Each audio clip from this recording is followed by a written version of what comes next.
جب رمضان المبارک کی پہلی رات آتی ہے، شیطان اور سرکش جنات کو قید کر دیا جاتا ہے، جنتوں کے دروازے کھول دیے جاتے ہیں، حتیٰ کہ ایک دروازہ بھی کھلنے سے رہ نہیں پاتا۔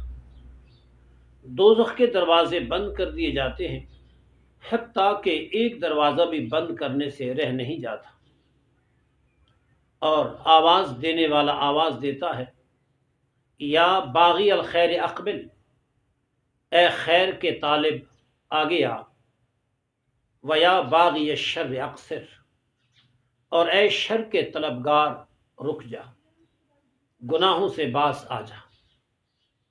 حضور نبی کریم علیہ الصلاۃ والسلام نے فرمایا، وَلِلَّهِ عُتَقَاءُ مِنَ النَّارِ، اللہ پاک دوزخ سے لوگوں کو آزاد فرماتا ہے، اور یہ آزادی کسی ایک رات یا ایک لمحے کے ساتھ محدود اور خاص نہیں۔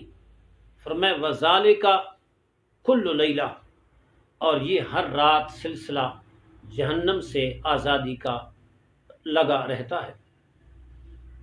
ہمیں بھی ہوش کے ناخن لے کر جاگنا چاہیے، متوجہ رہنا چاہیے کہ کہیں ان ساعتوں میں غفلت کی وجہ سے ہم خیر سے رہ نہ جائیں۔